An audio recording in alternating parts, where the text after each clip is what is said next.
Okay, folks, going to do a little tutorial on hash maps and a partial implementation for your homework, just because there's a lot of C code here and it's worth seeing just how I develop it and to talk through some of the contents here. So this isn't a complete solution, and it's part of it's a different problem that you're actually trying to solve, but I think it'll be helpful just to see how we work through this. So let's go ahead and create in Vim a new file. I'm just going to call it map.c, and we're going to need a few different libraries for this implementation. The standard library for input and output, the standard lib for working with functions like malloc, and the string.h library, because we're going to be working with strings as part of our key and value pairs. Okay. And then we need a main function, where is our entry point to the program. Okay. And very briefly here, I want to give you a few notes that I gave to some students earlier in office hours on just skills on practicing. But practicing C is good, whether it's for this particular problem. Not being afraid to try silly things, which is what I'm going to do in this little sort of sandbox example, and just practice debugging. That'll really help you as we build some of these data structures here. But before we truly dive into this, I want to just draw again the problem that we're working on, because that can often be very useful for us for our understanding. So we're trying to build a hash map data structure, which involves creating an array, which is going to have some amount of buckets here. I think I work with 8 most of the time. So it's just a regular array here with 8 buckets. And this is just an array, just like we create arrays. So it could be with integers or whatever. But what's going to be different is that each of these indices in or elements in our array are going to have a linked list off of them. Okay, so there might be a variety of lengths here, and these are chains here. So this is sort of a hash map, a chained implementation. Okay. So that's the problem that we're trying to solve. So what's new here is, well, we know how to just create arrays if we do something like int a, with 8, or we even know how to do it when we malloc, and we do int star a equals the type, and then we malloc, the size of, etc., etc., etc. for 8. So we know how to do this much. But what's going to be new for us is we're almost creating an array of arrays, in the sense that we have these sort of chains here. Okay, so that's one of the new hurdles. Okay, so the other things that I want to talk about that are going to be new is we're going to add to our node structure, because these chains are linked lists. Okay, so our linked list node structure is going to be sort of a node here, and it's going to have the typical next item, but it's also going to have what we have called a key value pair here. Okay, so this is going to consist of a key, some string, maybe Mike, for instance, and a value. Okay, that's going to happen to fall in one of these buckets. So that's going to be new. So we're going to need a new data type for this this pair here. And I'm just going to sketch it out here. That has a key. That's going to be a string. So the key, and then the value for this example is just going to be an integer.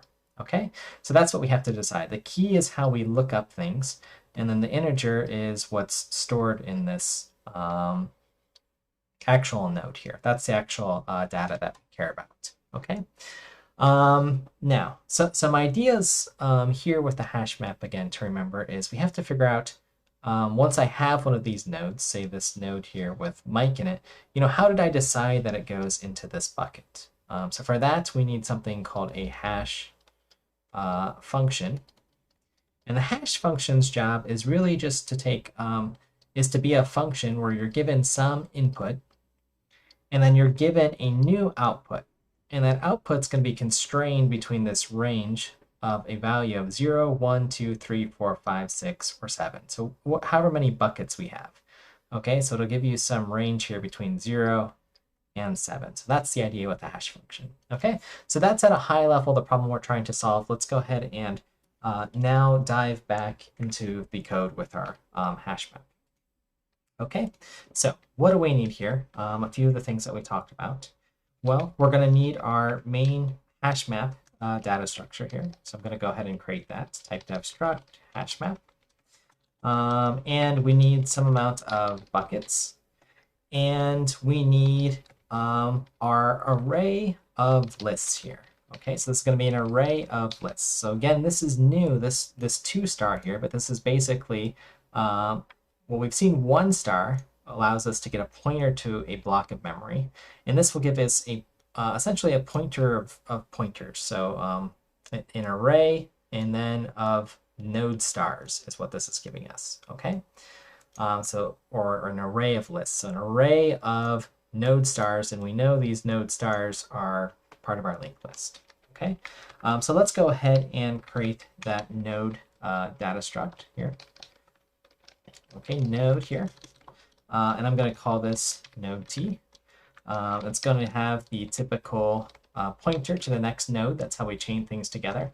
And again, what it's storing, though, is a key value pair. So I'm going to actually create a new type for this. This is our new key value pair.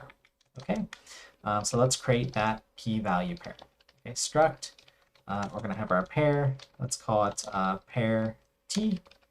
And then for this example, keys are going to be strings. So C style string is a char star. And the value is just going to be an integer, just to make things simple. You could have whatever you want here. You could have even other data types, but we're just going to use an integer to make things simple. Okay? Okay, so what else do we need for our hash map? We're going to know how many buckets it is. That's basically going to be the size of our array.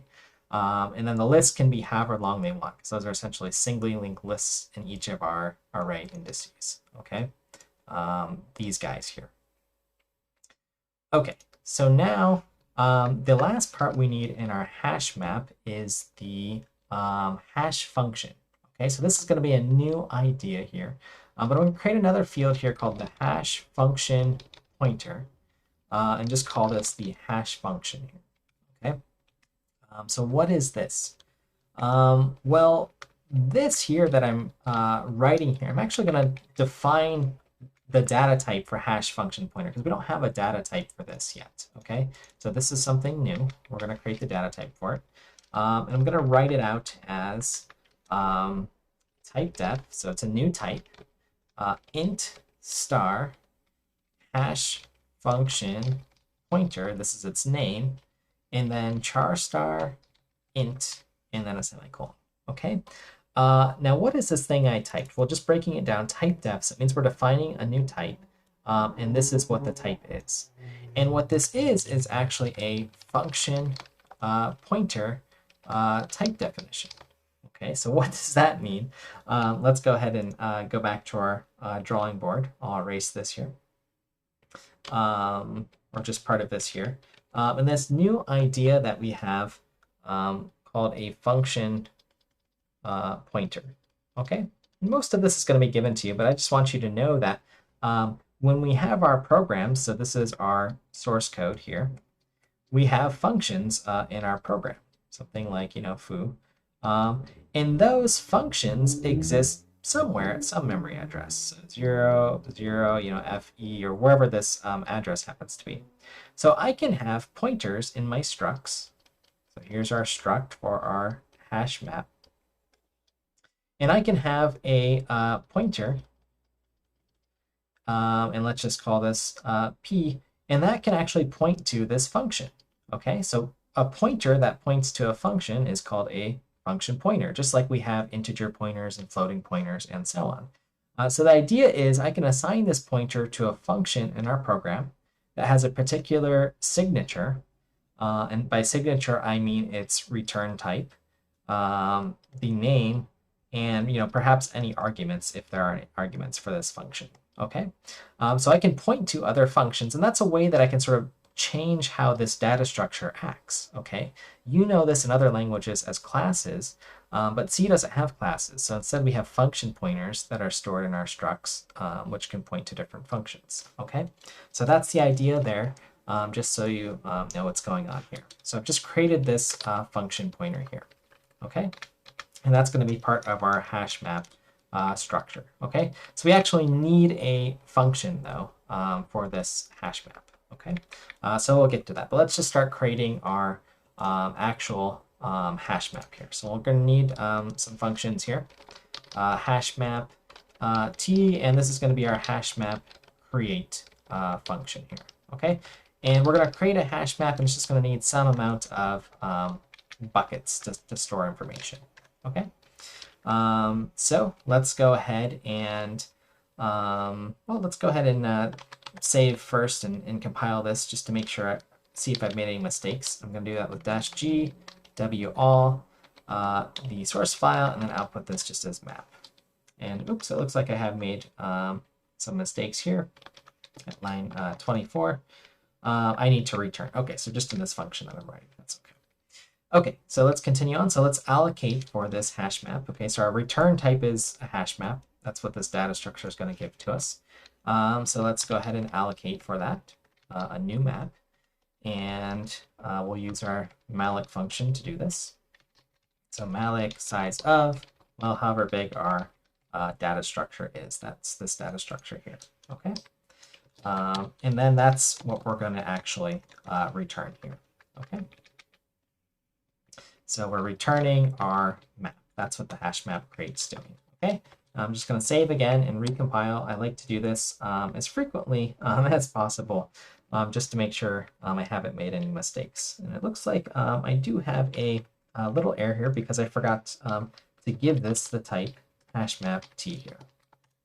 Now we should be all settled here with some new errors. So let me make this a little bit smaller just so we can fix some of the errors here and see our whole screen. Looks like at line 25, I'm missing something, a parentheses. So add that in here. One change, one save, one recompile. Okay, and that's all there is to it. So I'm going to leave this a little bit transparent just so we can see more of the source code here. And then let's go ahead and just initialize our hash map and create it. Okay, so this is how we'll use our hash map t, that's the type. And I'll just call this map, and we're going to create the hash map and the number of buckets we want. Let's say 8. Okay, recompile. And it's giving us some warnings because we don't actually use this map. That's okay. Okay, let's go ahead and clear that away. And well, now that we've created our map, we need to initialize these fields here. Okay, so let's go ahead and do that. So our map here, we need to initialize all the fields in our struct. Okay, so let's go ahead and set the number of buckets that we have to our argument buckets. And let's go ahead and set our set up our array. Okay, so how are we going to allocate this array of lists here? So map the array of lists here. That's our field. And we're going to set that to, we have to allocate some memory for a array of nodes. Okay, so node star star, we've got to match the type here. And again, this is an array of node t. And if it's going to be an array of node star, so node pointers, then we add the extra star here. Okay, so that's what we are allocating. Size of node t, just one of these nodes. And then we need these for however many buckets we have. Okay. Again, what we're allocating here is enough buckets here. So 0, 1, 2, 3, and so on. Okay, that's the bucket size here. Okay, and then I'm just going to iterate through each of these buckets that we have. And that's underscore buckets, plus plus, and set them to null.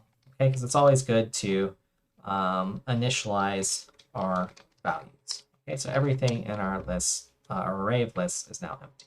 Okay, so that takes care of setting the buckets and the setting up the first part of the array of lists. Okay, all of our node star, node underscore t stars, or pointers to nodes are nulled out. Okay, so now we still have to set up this hash function. Okay, so we need to set our map and the hash function, that's this field name here. we have to set it equal to something. So to some function that matches this signature here, some function that returns an int and takes in a char star in an int. Okay, so this is the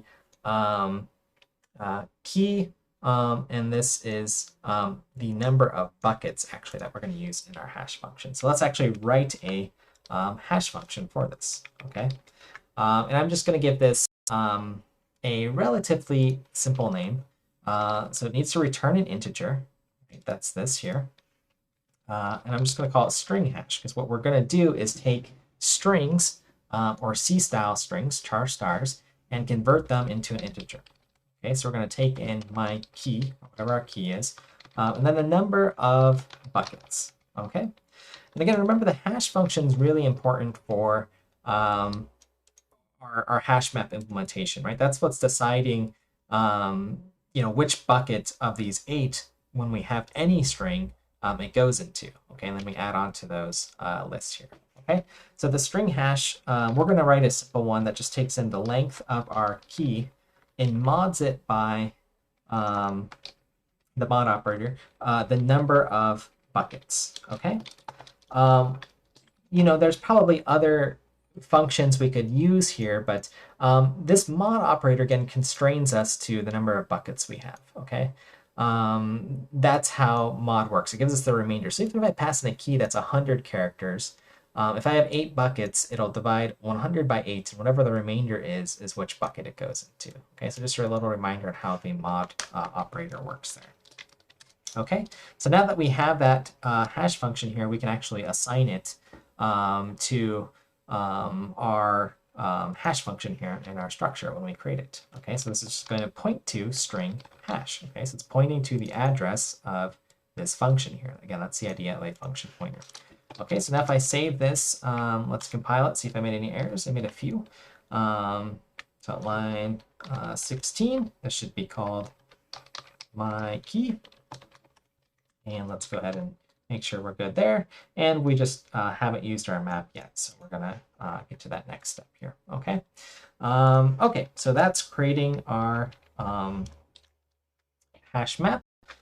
Let's go ahead and write a few functions to actually do something interesting. Let's create a insert function. Okay, so we're going to choose which hash map we want to insert into. I'm just going to call that in for now. The key that we have, and then the value. Okay, so this is sort of our pair that we're adding into our hash map, whatever the key is, and then the value. Okay, and this is going to return anything. I'm not going to do any fancy error checking here. I just want to get this up and running so you can, again, get the general idea of how we insert. And while we're at it, let's go ahead and create one other function, hashmap print key values here, hashmap t, and that's just going to take in an in, and that's just going to print out all the values that we put in our hash map. Just a useful thing for us to have so that we know it's working and we're actually inserting some data here. Okay, so let's just go ahead and do a couple of those functions here. So map, and it takes in a key. I'm going to put myself in, Mike, with a number for the first one. I'm going to copy this a few times. Let's add in a few of my favorite folks here. Dr. House, I'll give him a number 11. Jeff Probst. Let's give him 40. I think there's been 40 seasons of Survivor. And Michael Jordan. Okay, so some various length strings here. And then we'll want to also call our print key values. Okay, this is going to print all the key values out. Okay, from our map. Okay, so let me compile this. Let's see if we've made any mistakes. Yeah, none so far. Looks good.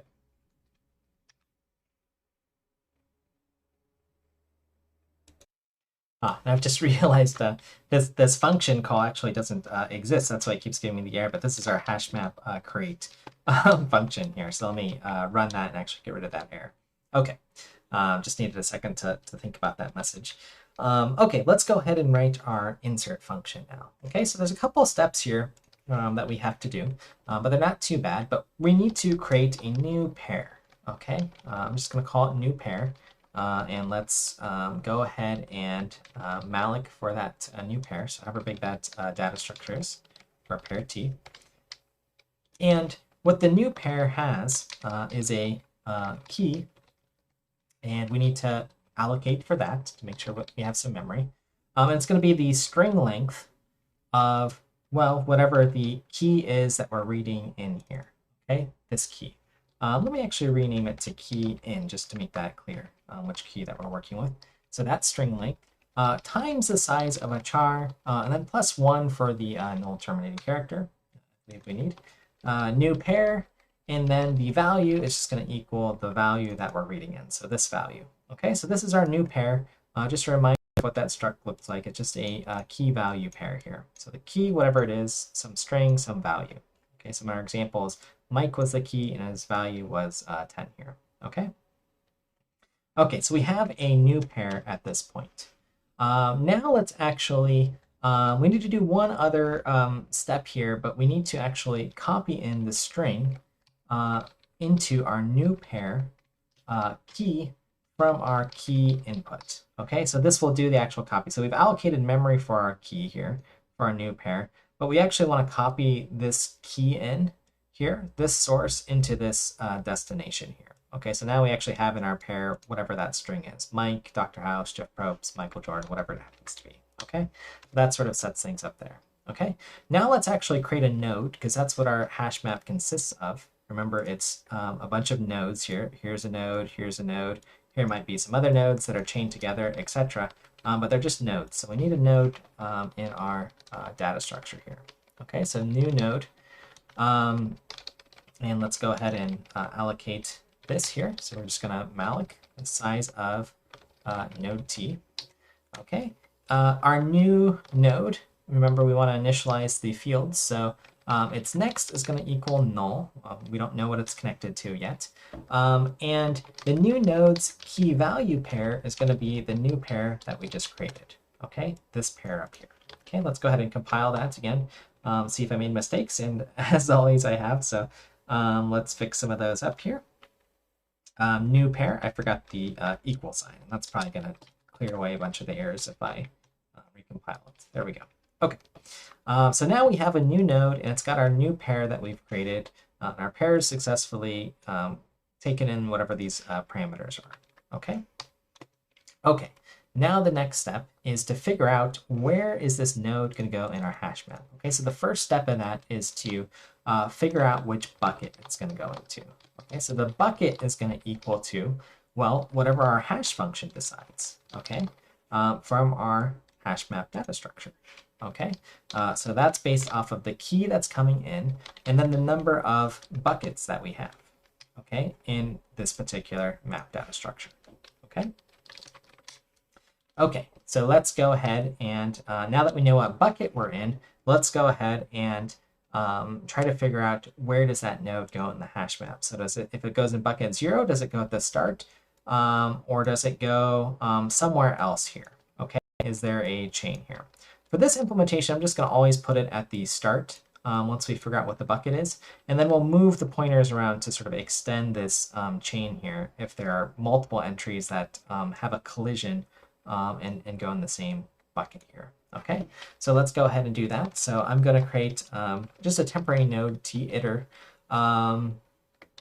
And let's see, actually, I don't even need this because I'm just going to do a really simple sort of prepend on my list here. I guess there's other ways if you're going to append it, but let's just put it at the front of the list. Okay, so I'm just going to say if, well, we know which bucket we're in, so I'm going to use my array of lists in the bucket that we've just figured out we're going to enter. If that is equal to null, then what we know is that our input, or this array of lists, so this very first node, is actually just going to equal our bucket, okay? Or excuse me, our new node here. Okay, so this very first node here, okay, so if this happens to be a null entry, we're just going to assign our new node and allocate it there, or allocate it here, or whichever bucket that it falls into, okay? because we haven't allocated any memory for this previously. So we're just going to take this new node that we created and place it in our in the very first position in the bucket. Okay. Otherwise, our use case is we're going to set the new node. Okay. The new node next is going to equal, well, whatever was at the start here. Nodes list bucket. Okay, and that's always the first node t in the bucket here. And then we need to set the array of lists bucket, okay, equal to new node. So again, that's the same idea here, just placing our node at the very front. Okay, so we're going to say, hey, that new node that we created, its next thing that it points to is whatever was in the first position. Okay, but now the first position is always going to be this new node. So we're sort of prepending it at the beginning of our linked list. Okay, so even if I add a new node here, say this is the newest node, we're prepending this and we move this down to the next position here. Okay, this is position 0. Okay, so let's go ahead and save and compile this. See if I made any mistakes. Just one typo here, array of lists here, capital L. So again, you can see how often I'm compiling this just to make sure that things are working here. Okay, and that's it for our insert here. Let's go ahead and run this and see if it does anything interesting, like segfaults. Nothing. We don't really know if it works yet because we haven't printed anything out. Okay, so let's work on that print function and figure out how do we iterate through all of our keys here. Okay, so how do we do that? I'm going to use a for loop here. So I is less than, well, however many buckets we have from our input, so the buckets. And we'll look through all of them. And let's just print out what bucket we're in, just to make things a little bit easy for us. Bucket number, and then %d, the format specifier, I. Okay, so that'll print out what bucket we're in. So again, if I just rerun this, let's make sure we're not segfaulting. Yeah, we see all 8 of our buckets here. Okay, now let's create, for each of these buckets that we have, I'm going to go to the drawing. We potentially have, 0 things to look through, or maybe 1, 2, 3, or 1 and 2, or whatever. So we need to be able to iterate through each of those linked lists. Okay. So now for each, let's create a iterator node. I like to do this and set it equal to the first item in whatever bucket we're in. So the ith bucket, we'll do that. And then while iter is not equal to null, we know we have items in our linked list to look through. Okay, so I'll just move the iterator until there's nothing else to look at. Okay, so iter equals iter next. Okay, let's compile this, see if it works. Still looks good. Now let's actually print out our data. So I'll do printf. I'm going to tab this over and let's print out whatever the key is. The %s because it's going to be a string. Another tab here, that's what the /t is, and then let's see what the value is equal to. Okay, so /n to do a new line, and then we're getting the iterator's key value pair, and then we want the actual key for the first one, and then the iterator again, we're accessing the key value pair and then the value. Okay, so let's just sort of follow that. We have a node here that's iter, and we're getting the key value and then the key. So if we scroll up here, to just follow along with that, we have the node. That's what we're looking at. Then we're looking at the key value, and then we're getting the key, and then we have the node, and then we're getting the key value pair, and then the value.